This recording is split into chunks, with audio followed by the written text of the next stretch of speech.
Hola familia Christ Fellowship, qué rico que nos acompañen. Esperamos que el mensaje a continuación sea de bendición para todos ustedes. Ojalá que edifique sus vidas y les traiga esperanza.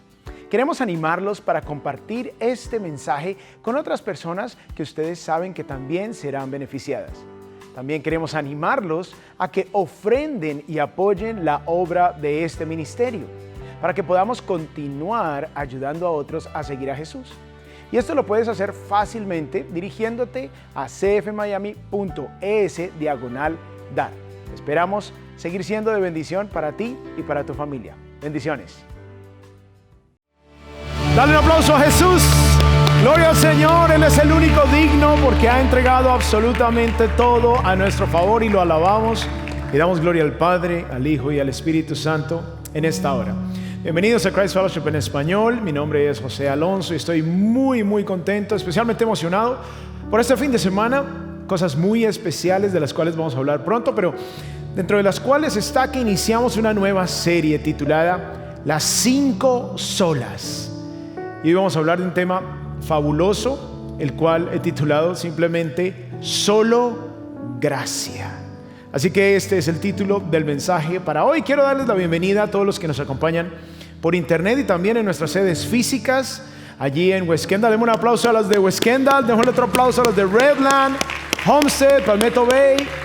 Gloria a Dios, bienvenidos. Así que quiero invitarlos que allí puestos en pie, abran sus Biblias en Efesios capítulo 2. Y vamos a ubicarnos en el versículo 8. Y vamos a leer hasta el versículo 10. Dice la palabra del Señor: porque por gracia ustedes han sido salvados por medio de la fe. Y esto no procede de ustedes, sino que es don ¿de quién? De Dios.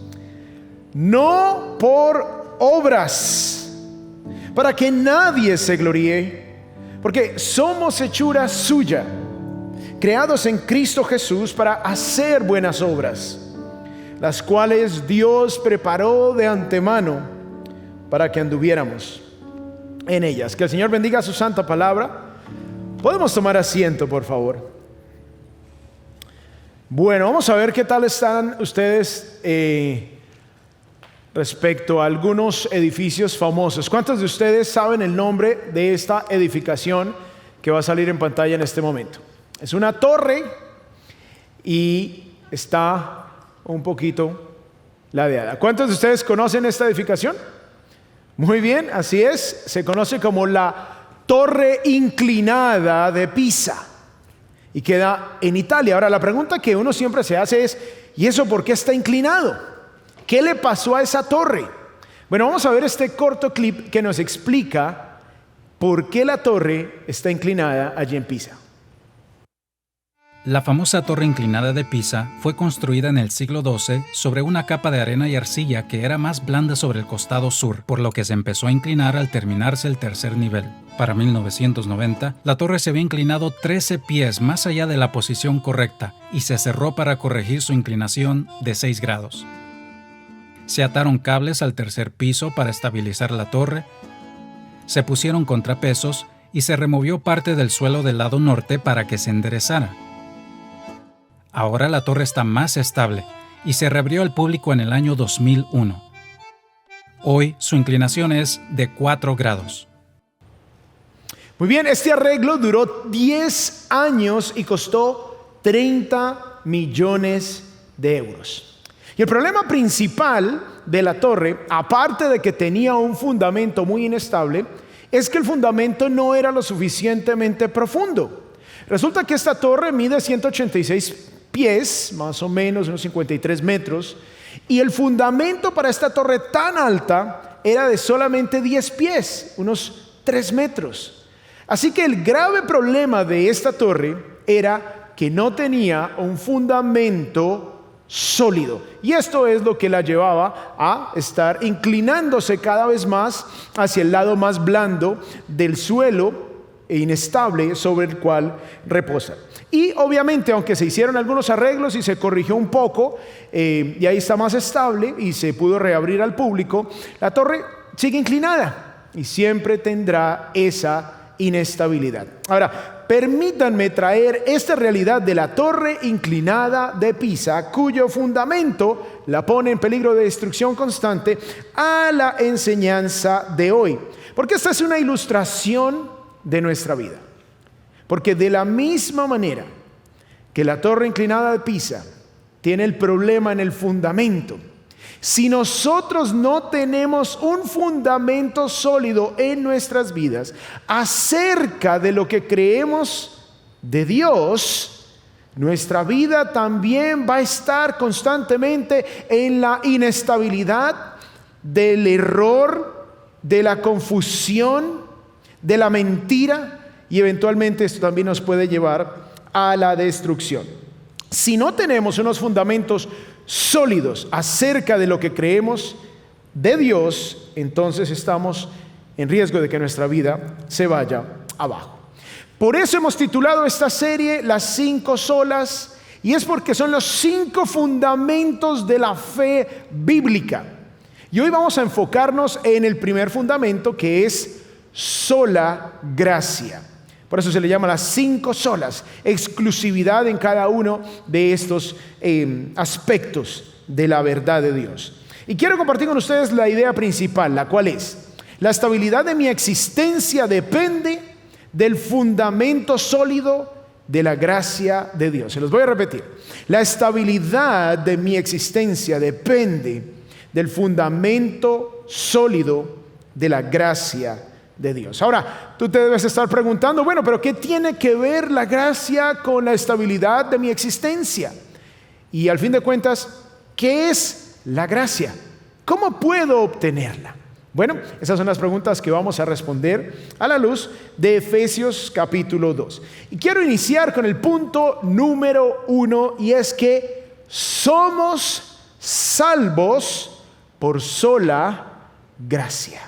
Somos salvos por sola gracia. Ahora, cuando la Biblia habla de salvación, está hablando de la entrada al cielo, del estado eterno, de huir de la condenación eterna, del justo juicio de Dios en contra del pecado. Y dado que todos somos pecadores, todos enfrentamos ese justo juicio. Así que cuando la Biblia habla de ser salvos, habla de ser salvados de esa condenación eterna y estar por siempre con Dios. Ahora, este primer punto lo encontramos en el versículo 8. Dice así: porque por, ¿cuál es la siguiente palabra? Dígalo más duro. Gracia. Porque por gracia ustedes han sido salvados. Y esto es una pregunta muy importante. ¿Cómo ir al cielo? ¿Cómo puedo heredar la vida eterna? ¿Cómo puedo estar por siempre con Dios cuando muera? Y bueno, esta es la respuesta aquí en Efesios 2:8. Porque por gracia ustedes han sido salvados por medio de la fe.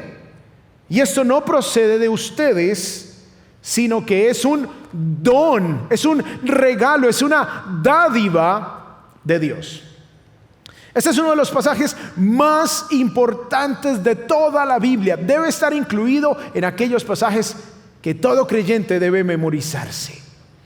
Y es importante porque describe cómo tenemos acceso a la salvación, y la respuesta es por gracia. Podríamos definir gracia como un favor inmerecido. Algo que se le otorga a alguien quien no ha hecho suficiente mérito para obtenerlo.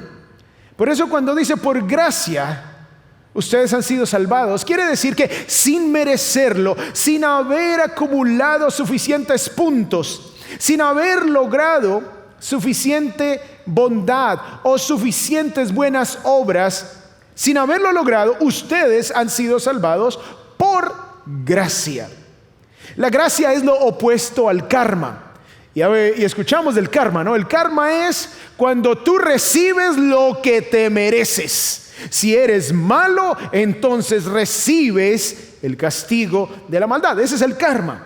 La gracia es cuando tú recibes lo que no mereces. Y en este caso, se nos ofrece la salvación de nuestras almas, la vida eterna, aún sin merecerlo. Entonces, en el estado en el que nos encontramos, no podemos acceder a la vida eterna por nosotros mismos, como ya lo vamos a ver, y por eso es necesario que Dios tenga gracia. Muy bien, resulta que este texto está en nuestras Biblias hace prácticamente 2000 años. Siempre ha estado allí. Es claro, no hay duda alguna, no hay lugar a que, es que ustedes interpretan la Biblia a su manera. Se los quiero leer la primera parte de nuevo de Efesios 2:8. Dice: porque por gracia ustedes han sido salvados. Ahora, ¿qué confusión hay ahí? ¿Qué reto interpretativo tienen estas palabras? Realmente ninguno. Es claro. Sin embargo, con los años, la iglesia medieval le añadió doctrinas, enseñanzas, rituales, ritos y cosas semejantes que dejaron esa verdad que siempre ha estado en la palabra de Dios, la dejaron oculta, la oscurecieron. Y se empezó a promover la idea de que entrábamos al cielo por buenas obras, de que entrábamos al cielo a través de hacer ciertos rituales, de que entrábamos al cielo al participar en ciertas ceremonias. Y en algunos casos entrábamos al cielo si se paga por esa salvación. Y la iglesia medieval promovió esto y se conocía como las indulgencias, donde uno pagaba por la salvación de su ser amado o aún de uno mismo. Y supuestamente el alma al morir iba a un lugar intermedio a donde se puede pagar para que la persona salga de ese lugar intermedio y vaya al cielo. Ahora súmenle todos estos ritos, doctrinas y cosas que oscurecieron, opacaron y desviaron a todo el mundo de la verdad de la palabra de Dios. Súmenle a eso que la palabra de Dios se prohibía ser enseñada en el idioma del pueblo. Se mantuvo la enseñanza de la palabra de Dios, pero solo en latín a nivel mundial. Y obviamente casi nadie hablaba latín, es una lengua que poco a poco entró en desuso y se murió, pero ellos siguieron enseñando la Biblia en latín. Fue hasta el siglo XVI cuando un hombre llamado Martín Lutero redescubre esta verdad. Estaba ahí, siempre ha estado ahí, pero él la redescubre y se inició lo que se conoce como la Reforma Protestante. Y de hecho, precisamente este fin de semana celebramos, porque el 31 de octubre se celebra el Día de la Reforma, porque fue el 31 de octubre de 1517 cuando el sacerdote Martín Lutero clavó en las puertas de la iglesia de Wittenberg, allí en Alemania, donde él era sacerdote. Él clavó lo que se conocen como las 95 tesis, que básicamente eran 95 declaraciones de lo que él encontró en la escritura de por qué la iglesia no debía cobrarle a nadie, ni para construir más iglesias, ni para la salvación. Entonces Martín Lutero clava estas declaraciones conocidas como las 95 tesis en esa puerta allí en la iglesia, y eso da inicio a lo que se conoce como la Reforma Protestante. A partir de allí, entonces, otros teólogos se unieron, otros teólogos que también habían descubierto o redescubierto las verdades de la Escritura. Y entonces tenemos a varios de estos teólogos, como Juan Calvino, como Wycliffe, que fue asesinado allí de izquierda a derecha en sus pantallas, fue asesinado por traducir la Biblia al inglés. Tenemos Martín Lutero, tenemos también a John Huss, tenemos a Zwinglio, tenemos a Knox, y estos reformadores lo que hicieron fue promover la enseñanza clara de que somos salvos solo por gracia. Así que esta verdad es fundamental, y en medio de todas esas enseñanzas que era necesario aclarar, este grupo de teólogos entonces decidieron organizar estos 5 fundamentos para promoverlos como los distintivos de una fe genuina, como los distintivos de una fe verdadera. Así que estos 5 estas 5 verdades se conocen como las 5 solas. Y estas 5 solas vienen de sus palabras en latín y inicia con sola scriptura, sola fide, sola gratia, solus Christus y soli Deo gloria. Solo para la gloria de Dios. Así que estas verdades son los 5 fundamentos de nuestra fe.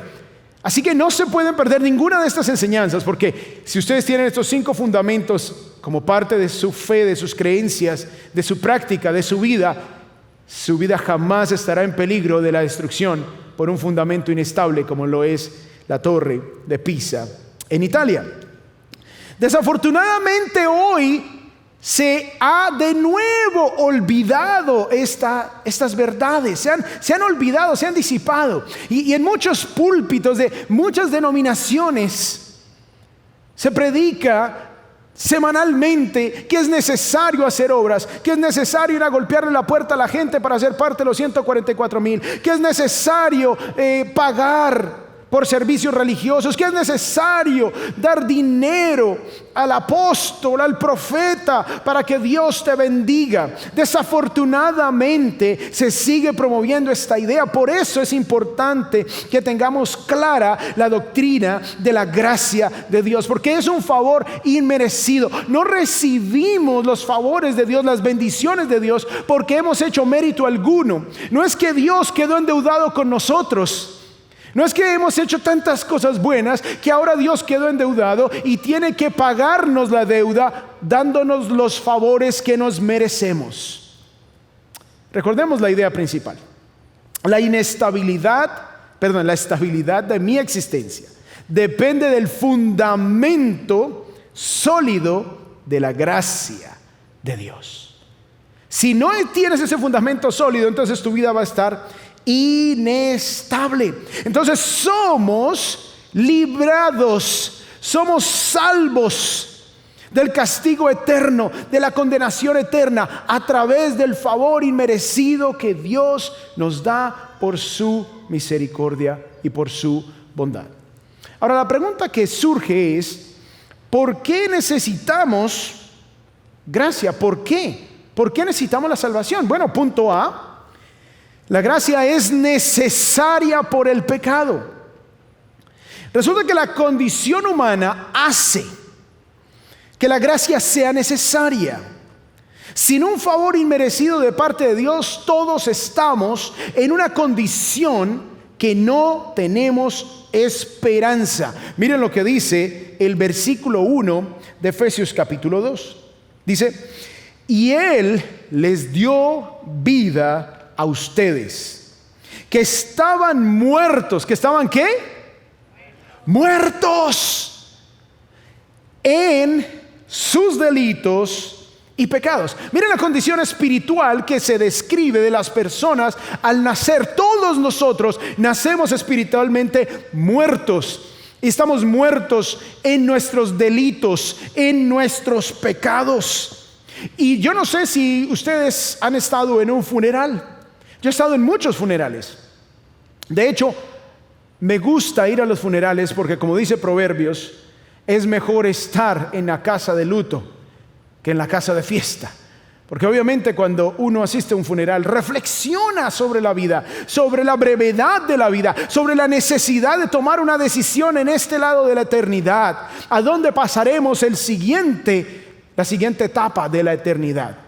Y es en esa condición de muerte, así como está el cadáver allí en el cajón, el cual está completamente insensible, el cual está completamente incapaz de reaccionar, porque ya no hay vida en él. Está completamente inerte, y lo único que está haciendo ese cuerpo es descomponiéndose con cada segundo que pasa.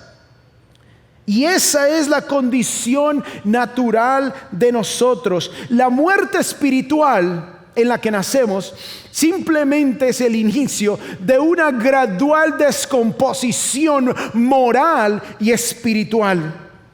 Ahora, no es que estamos en una condición que se nos dificulta buscar a Dios, se nos dificulta entender a Dios, se nos dificulta escuchar la palabra de Dios o aplicarla. No, ese no es nuestro problema. Nuestro problema es que es imposible que nosotros busquemos a Dios. Es imposible que respondamos a Dios. ¿Por qué? Porque estamos muertos en nuestros delitos y pecados. Miren lo que dice el versículo 2. En los cuales, o sea, en esos pecados, anduvieron en otro tiempo. ¿Quiénes? Los creyentes, según la corriente de este mundo, o sea, siguiendo todo lo que el mundo nos ofrece, conforme al príncipe de la potestad del aire, hablando de Satanás, quien es el gobernador de ese sistema que promueve todo lo que está en contra de Dios, el espíritu que ahora opera en los hijos de desobediencia. Nosotros por naturaleza somos malos. No es como dice el humanismo, que el ser humano es fundamentalmente bueno y luego la sociedad lo corrompe. No, nosotros somos parte de una sociedad corrompida porque somos corruptos. Venimos en esa condición de muerte espiritual. Por eso no hay que enseñarle a un niño a ser violento, a ser grosero, a ser egoísta. De hecho, hay que enseñarle a ser pacífico, a que comparta con otros, a que ame a los demás, a que considere a los demás como superiores a él mismo. Miren lo que dice el versículo 3. Entre ellos, o sea, aquellos que vivían conforme a la corriente de este mundo, también todos nosotros en otro tiempo vivíamos en las pasiones de nuestra carne, satisfaciendo los deseos de la carne y de la mente, y éramos por naturaleza hijos de ira, lo mismo que los demás. O sea, sin la gracia de Dios, toda persona vive en una condición en la cual está muerto espiritualmente y sigue los deseos de la carne, sigue los deseos de esa naturaleza pecaminosa, sigue los deseos de su mente. Por eso es que, por ejemplo, la pornografía es más lucrativa que Hollywood, es más lucrativa que la Liga Nacional de Béisbol, la Liga Nacional de Fútbol Americano y la NBA, la Liga de Básquetbol, juntos. Es más lucrativa. ¿Por qué? Porque por naturaleza el ser humano en su condición natural está arrastrado por sus deseos propios, naturales, pecaminosos. Entonces es natural que el ser humano gravite hacia lo malo, hacia lo pecaminoso. Pero la gracia de Dios es lo único que nos puede dar vida, porque si estamos muertos, si no podemos buscar a Dios, y aun si pudiéramos tampoco querríamos por nuestra condición pecaminosa, entonces es necesario que Dios, como un favor inmerecido, como algo que se le da a aquel que no ha hecho mérito alguno, es necesario que la gracia de Dios se extienda sobre nosotros, que no tenemos ni la disposición ni la capacidad de buscar a Dios. Por eso Dios nos busca. Por eso Dios extiende su amor.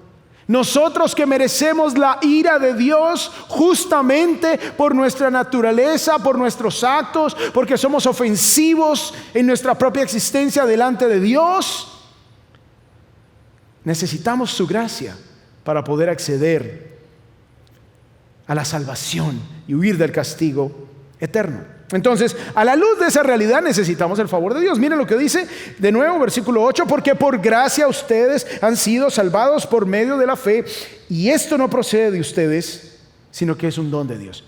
Dios nos da todo lo que necesitamos para acceder a la salvación. Muy bien, recordemos la idea principal. La estabilidad de mi existencia depende del fundamento sólido de la gracia de Dios. Muy bien, punto B.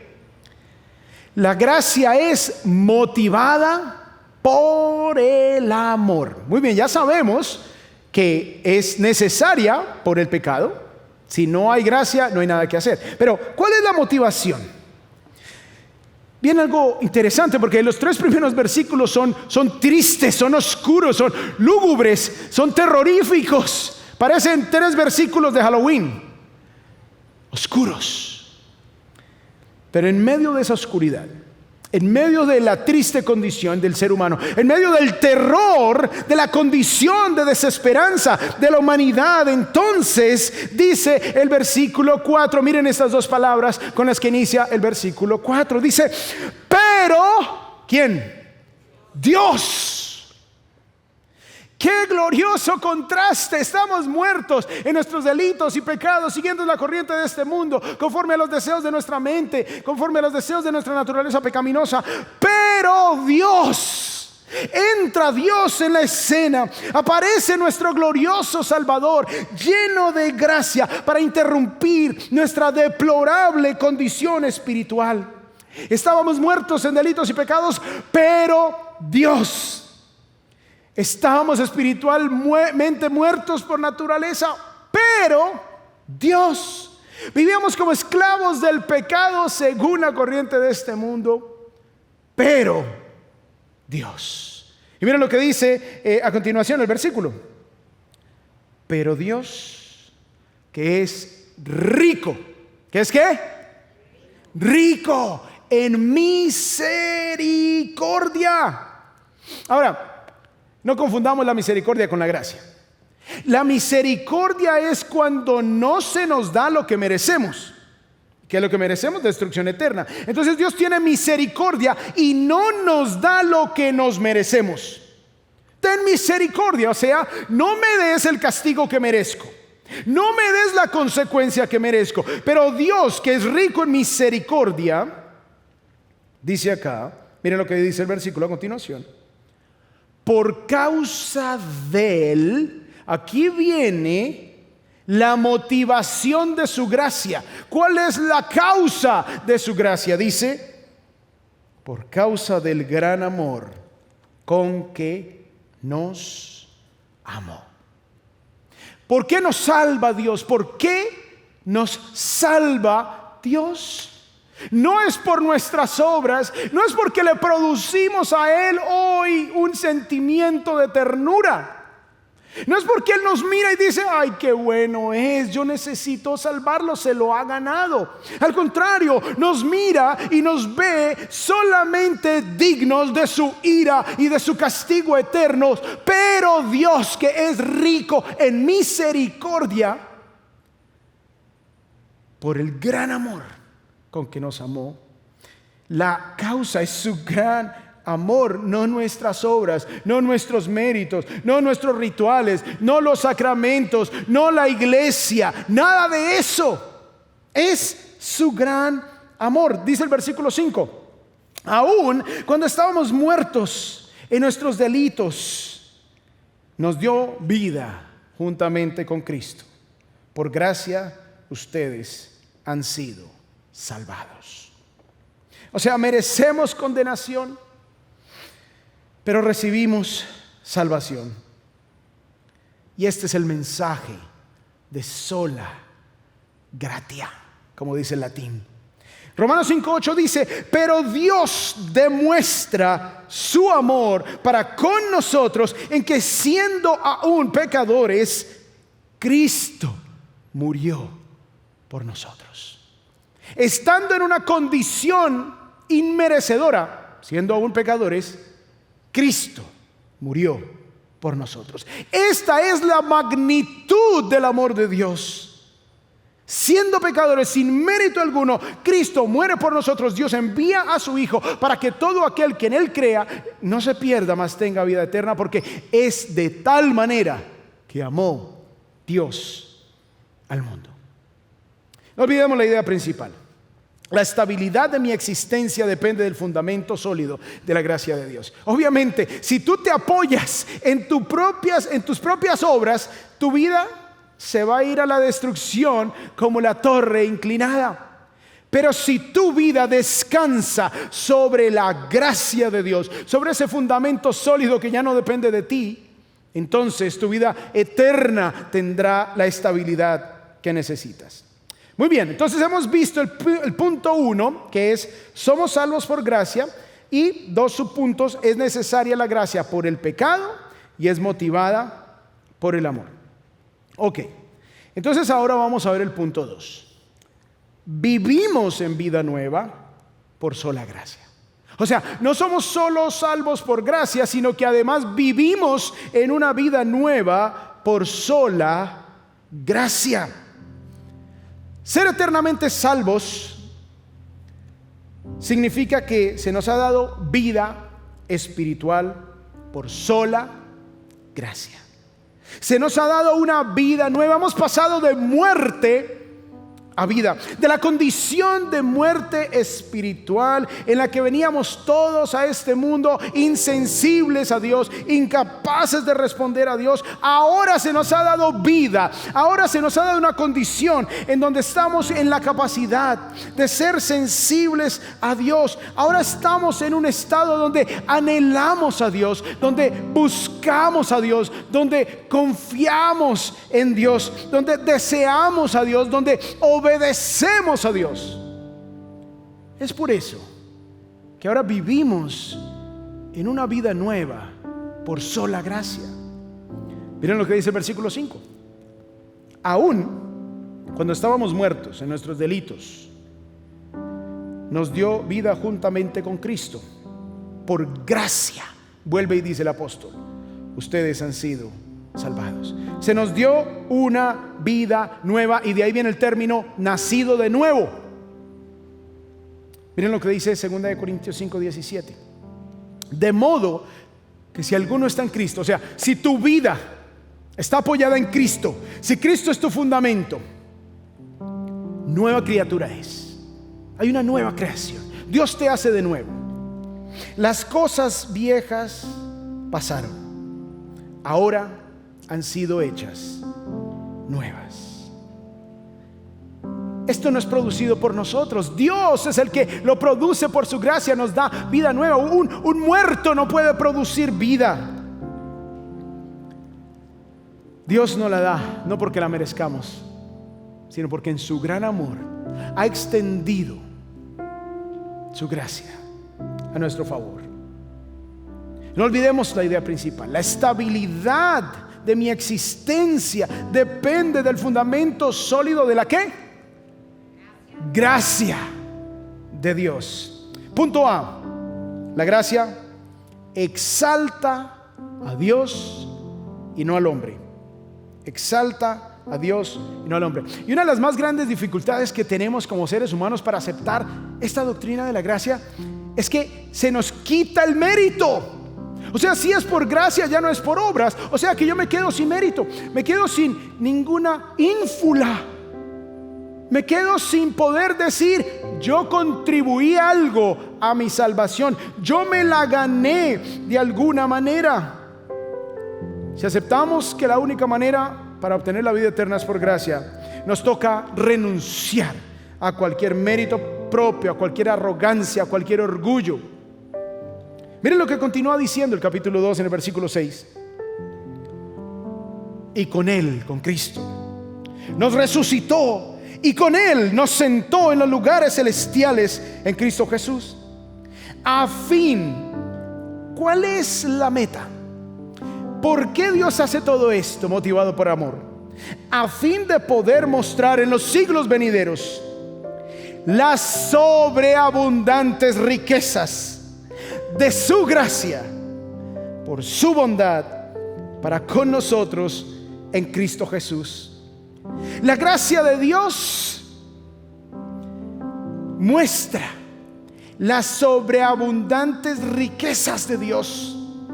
Exalta a Dios, porque es increíble que un Dios tan santo, tan justo, tan perfecto, que está en todo su derecho de condenar a la humanidad entera al castigo eterno, decida por su gran amor, sin haber mérito alguno en nosotros, extender su gracia infinita y otorgarnos y ofrecernos la salvación y pasarnos de la muerte espiritual a la vida espiritual en Cristo. Nos da el privilegio de ser copartícipes de la herencia de su Hijo amado Jesucristo, y las riquezas de su gloria son compartidas y extendidas a nosotros a través del Hijo amado. Y volvemos al versículo 8: porque por gracia Ustedes han sido salvados por medio de la fe, y esto no procede de ustedes, sino que es don de Dios. Miren esto: no por obras, para que nadie se gloríe, para que nadie pueda decir me lo gané, para que nadie pueda decir tengo mérito, para que nadie pueda decir yo puse mi granito de arena, yo puse mi gotica. Quedamos absolutamente en silencio. Recordemos la idea principal: la estabilidad de mi existencia depende del fundamento de la gracia de Dios. Y último, B, la gracia produce fruto de buenas obras. Produce fruto de buenas obras.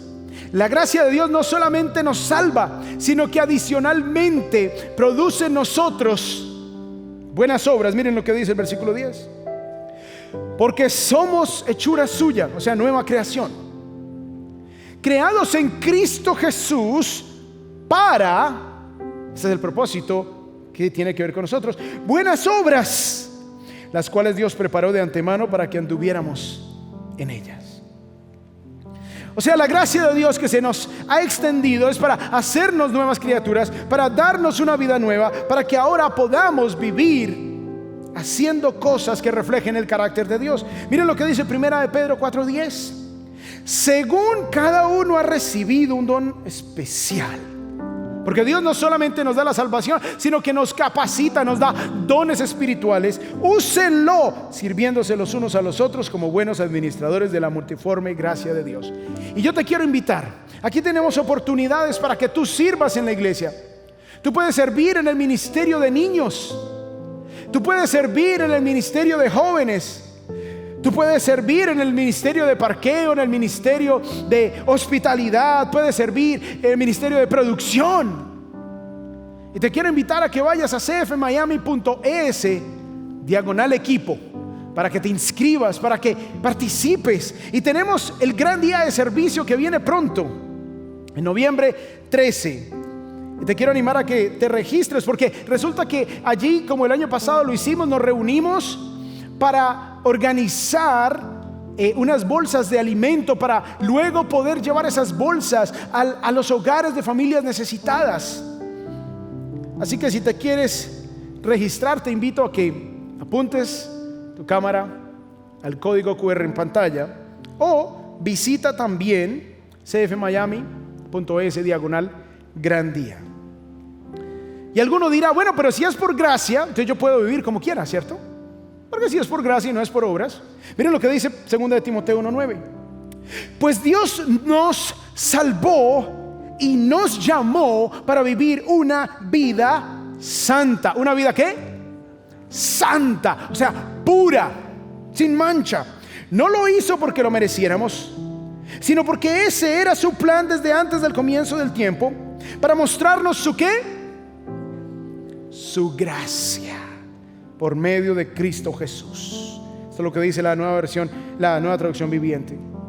Así que la gracia de Dios nos enseña a vivir de una manera piadosa. La gracia de Dios es tan grande, tan sublime, tan grandiosa, tan sobreabundante, que al contemplarla, lo que debe producir en nosotros es buenas obras, ganas de vivir para Él, ganas de servirlo a Él, ganas de amar lo que Él ama, ganas de llevar el mensaje que recibimos por gracia de salvación en Cristo Jesús, llevarlo también a otras personas. Eso es lo que produce la gracia de Dios en nuestra vida.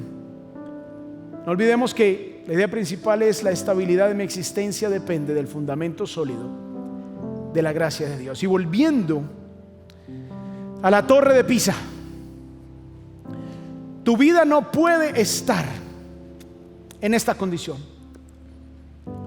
inclinándose hacia lo que tu mente quiere, hacia lo que tu corazón quiere, sino hacia lo que Dios quiere. Tienes que tener un fundamento sólido en tu vida, y empieza con el fundamento de la gracia. Tienes que reconocer que eres pecador.